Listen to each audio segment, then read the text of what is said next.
It's the attack of the content robots. I'm Chris Cooper, and today I'm going to tell you how to beat AI. We're going to do this in three big topics. Number one, we're going to talk about how everybody in the world can produce B+ content now and why that's really exciting. Second, though, I'm going to talk about what to do if you're already a content producer and you want to stand out amid this flood of content that is being produced and will be produced in the next year to 2 years. And third, I'm going to tell you how AI is going to beat you if you don't take this advice.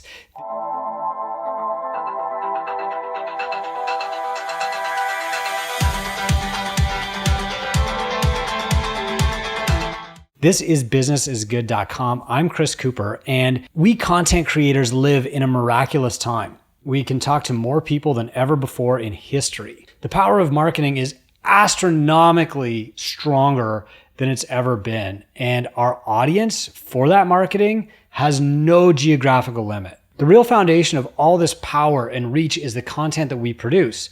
We can publish for free anytime that we want, and people will listen. We can be our own TV network, our own radio station, our own newspaper. And now, thanks to artificial intelligence tools like ChatGPT, we don't even have to write the material ourselves anymore. There's an army of robots that's ready and willing and eager and pretty good at writing blog posts and sending emails and writing podcast interview questions, or even doing deep fake videos and podcasts. We can publish as often as we want to for free with almost no effort, and it will get us a great marketing result. And here's the really amazing part.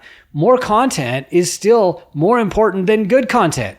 Quantity still beats quality in the online marketing game. You show up more often in more places and you will win. Now, this perfect storm, this nexus of quantity getting large reach, this isn't going to last forever. It probably won't last more than another year or so. Eventually, Google or another search engine is going to figure out how to filter content that's been written by robots and find the real stuff. The real tech race in content is actually between the robots that produce the content and the robots that find and filter content. And that filter is going to become more important over time. But for now, everybody can and should, and most are, producing a ton of content that would earn you about a B+ grade in high school. It's amazing news for everybody who should be producing more content, but isn't. And just sidebar here, over the last 13 years that I've been giving entrepreneurs advice or sharing my story, the number one thing that I say is you need to produce and publish more content. And it's also the piece of advice that the least people do.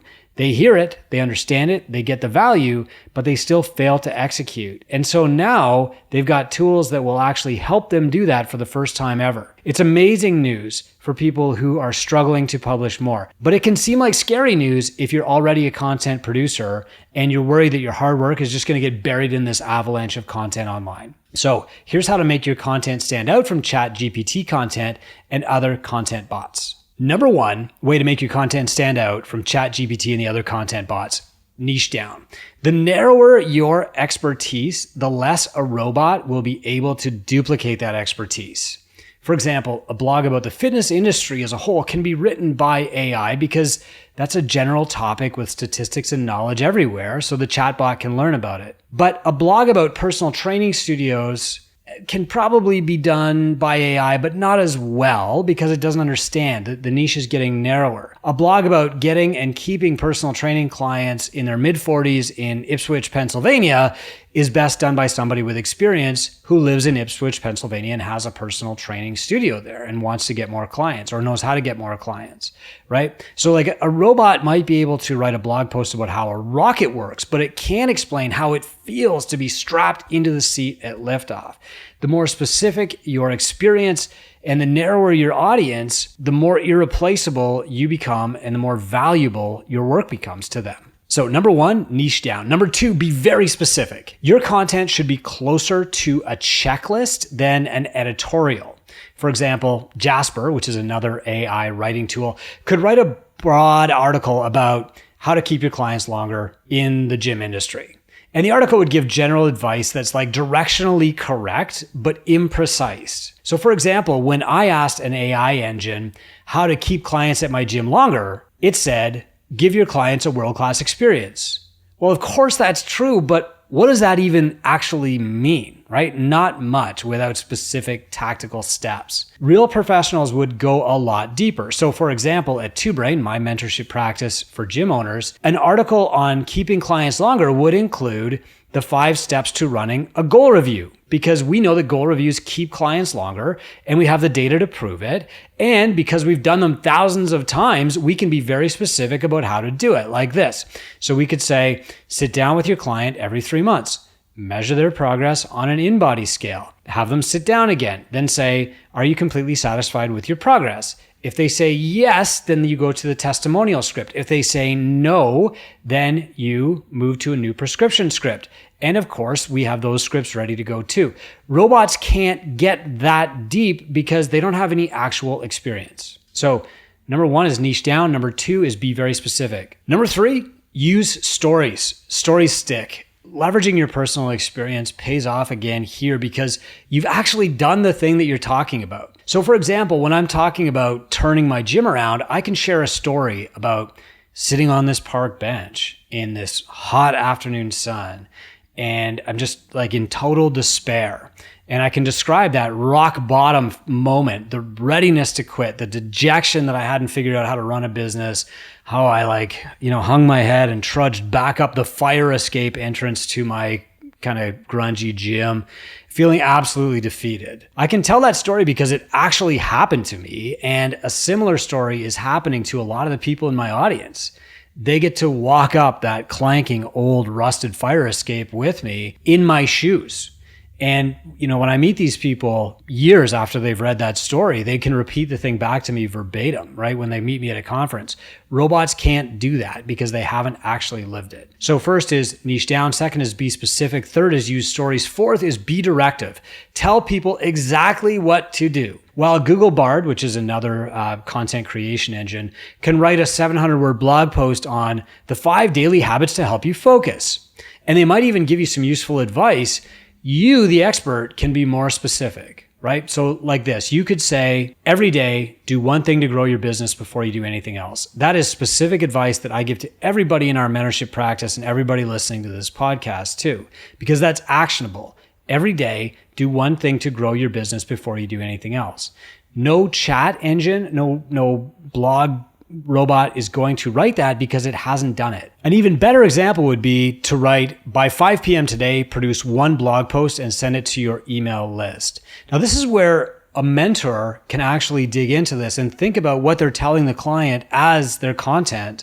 And if you don't want to be replaced by AI or a robot or an algorithm that solves problems in the future, the best thing that you can do is give people very specific tactical advice that looks like a checklist. Okay. Even when you're building courses for people who are like already in your program, they're already your clients and already paying you. If you want to make your courses better, don't be vague. Your courses should be just like a checklist. Okay. So the number 5 way to beat AI is to share the steps. So for example, using what I just said about making your program a checklist or making your content feel like a checklist, you could share the above directive. So instead of just even saying, every day do one thing to grow your business before you do anything else, you could get more specific. So here are the steps. First, set an alarm for 50 minutes earlier than your normal wake-up time. Okay, somebody can go do that. Second, place the alarm 3 steps away from your bed. Okay, they can go do that, right? It's like I'm building IKEA furniture here. Third, when that alarm goes off, shut it down before it wakes up your wife. Everybody gets the why behind that. Fourth, now that you're standing up, walk down the hall to the coffee pot, press the on button. Check. Now go use the bathroom while the Keurig or the coffee pot is warming up. Good. Wash your hands. Okay, I put that in there. Kind of a joke, but like the simpler you make this, the better. Walk back to the coffee pot, right? Step 8, press brew. Carry the coffee to your office. Step 9, open your laptop. Step 10, type in 750words.com. Step 11, close all the other tabs, all the other, windows that you've got open. Step 12, write one blog post. Step 13, copy that blog post onto your website. Step 14, copy the blog post into your CRM. Step 15, email it to all of your clients. That is literally the steps that I did this morning to do one thing every day to grow my business before I do anything else. Verbatim, that's what I did. And the smaller you can make that checklist, the more valuable it actually is to the consumer of your content, right? That's actually my morning routine. I did that verbatim this morning.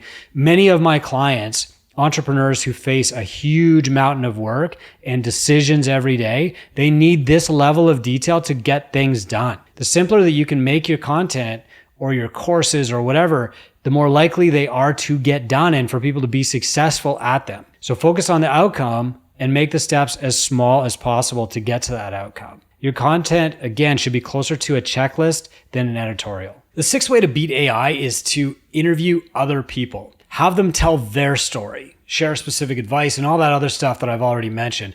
But now they're sharing that with you. Get the details that a robot wouldn't think to ask about, right? Like, what was in your head when you were going through that? Why were you using the fire escape to walk into your gym, Chris? Okay. The cool thing is that chatbots can talk about people, but they can't talk to them. So get the details that a robot would never think to ask. Like, get yourself in their shoes. Ask very specific things. I'll give you an example here. So we did this interview with a guy that was doing a lot of semi-private training at his gyms in New Jersey for our Two Brain Business podcast.